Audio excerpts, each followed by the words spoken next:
post.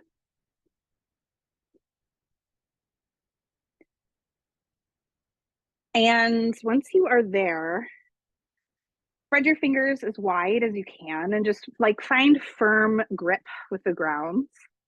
And then start by taking like lateral movements side to side. So think of like the letter C and start to create a little bit more space in the low back. You might even, if it feels good, walk your hands over to one side, any side will do, and then inch your front fingertips a little bit further so you can create a little bit more of a stretch. And then think about still maintaining that C curve, right? Like sending your hips to the same direction as your hands. And then you can find a little bit more length in the left side or the right, particularly in your low back and maybe around that SI joint, right? Those two little like dimples that are on your low back, those joints that take the brunt of a lot of either sitting for a long time or a lot of movement too. And then you can switch to the other side. Take that same sort of idea of almost sending your hips back a little bit more like you were going to child's pose. But then at the same time, maybe sending your hips over towards that same side where your hands are moving.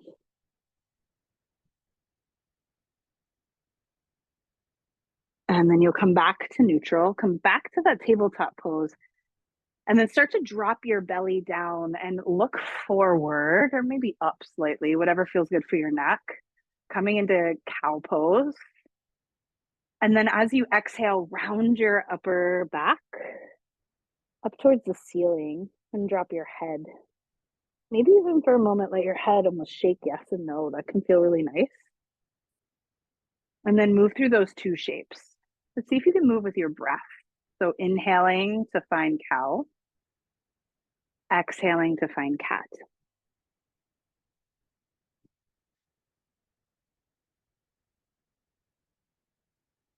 Awesome. Adding in any other movements along the way. And then you'll start to walk your hands up your legs. Come up onto your knees just to step your right foot forward into a lunge. So this right away starts to put your back into extension. So it's a little bit of a back bend. And then if you can, start to think about the top of your head reaching up a little bit higher. And then reach your hands up towards the sky. Your right hand grabs your left wrist and then tip your torso over to the right. You get a little bit more length, a little bit more space, and then you'll come back up. And then switch. Your right knee comes back to the ground and your left foot comes forward. Think about the top of your head lifting, hands will reach up. And now it's your left hand that grabs your right wrist, tip over to the left.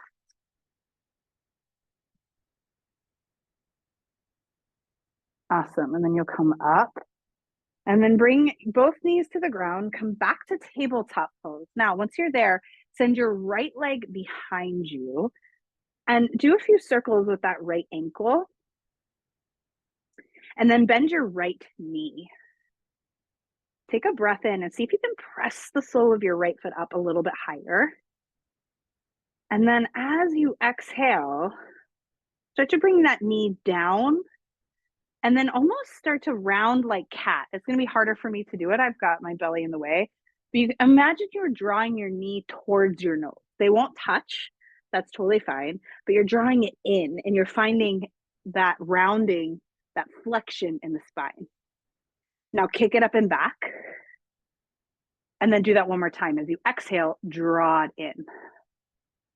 Now kick it up and back. Maybe make a little circle with your right knee, clockwise, counterclockwise.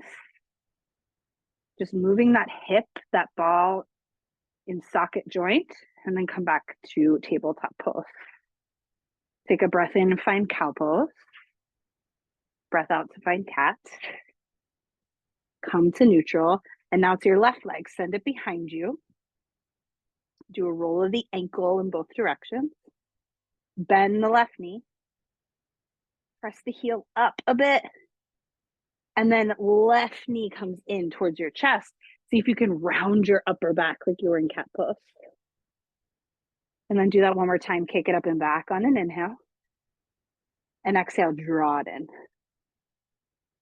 And then you'll set that left knee down. Last time to do a cat-cow. Any other movement along the way. And then come to a seat. And just place one ankle in front of the other. So just an easy seat, right? Almost like crisscross applesauce. But rather than having your ankles on top of one another, one in front of the other can be really nice. If that's too much, soles of your feet come together. So your choice. You'll sit up nice and tall on an inhale. And then as you exhale, just start to tip your pelvis forward. Just taking a forward fold in this external rotation can feel really nice to create a little bit of space. You might notice it feels tight. If you want, walk your hands fingertips forward. They can just touch the ground here, totally fine. And then you might even consider walking your hands over to one side. So similar to what you did on hands and knees. Create a little bit more space in the back. And then walk your hands over to the other side. And you'll come back to center. You'll sit up. And then take your feet out in front of you. Give yourself a little shake here. Make sure you have enough space behind you, and you will come down onto your back.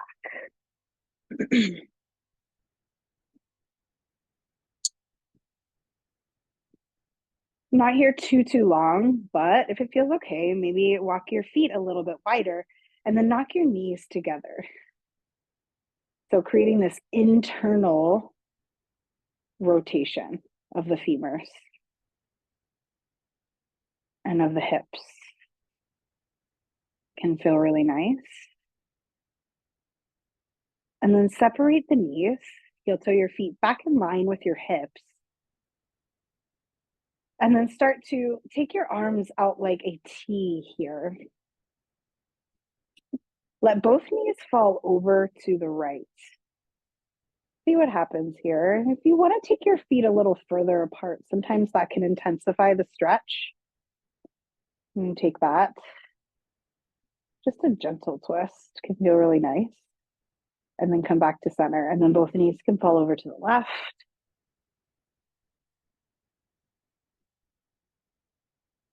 And then back to center.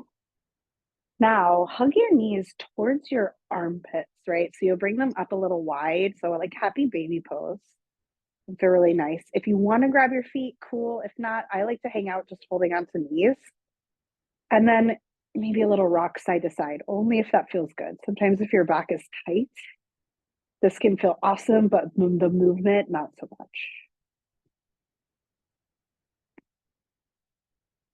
And one more breath in. And then breath out. Let your feet return to the ground.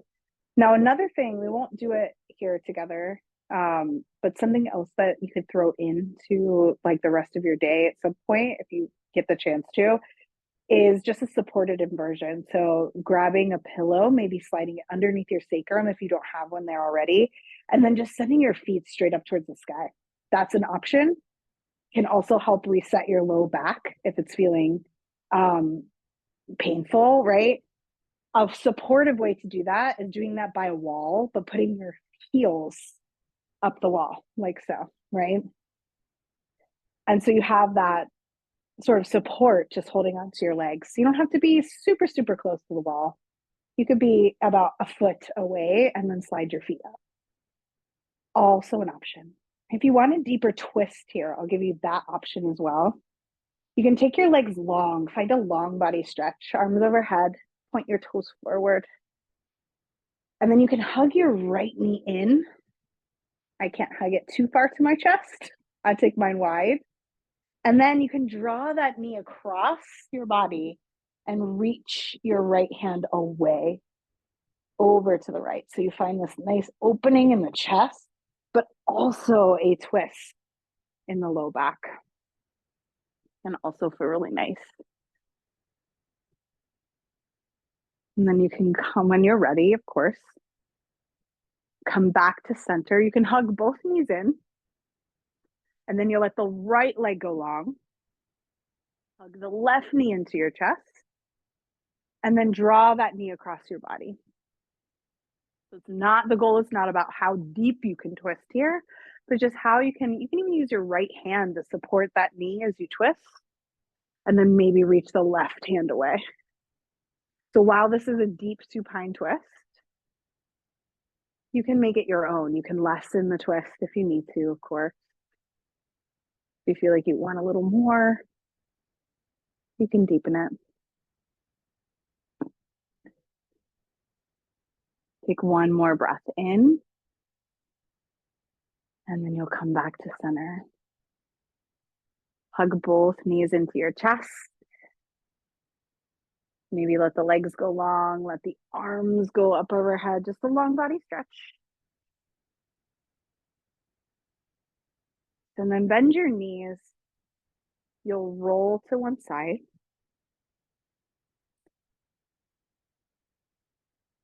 And you can come up in your own time to make your way to a seat.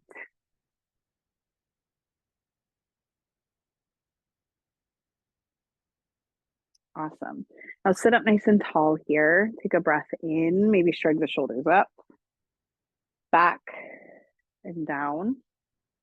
And do that one more time, up, back and down, just to create a little bit more space in the neck. Sit up nice and tall. If you want one more twist here, you can reach your hands up towards the sky. And then maybe you twist to the right. So left hand can touch your right knee. And you just maybe either look over your right shoulder or over your left shoulder. And then come back to center, reach up, twist left. Maybe even look over your right shoulder. So nice. And then come back to center. Maybe take a little bit of a lift of the chest, that extension in the spine. You can even look up. And then chin to your chest, round your upper back, almost lean away or lean back behind you. And then you'll come to sit in neutral, soften the shoulders. Maybe even close your eyes. Take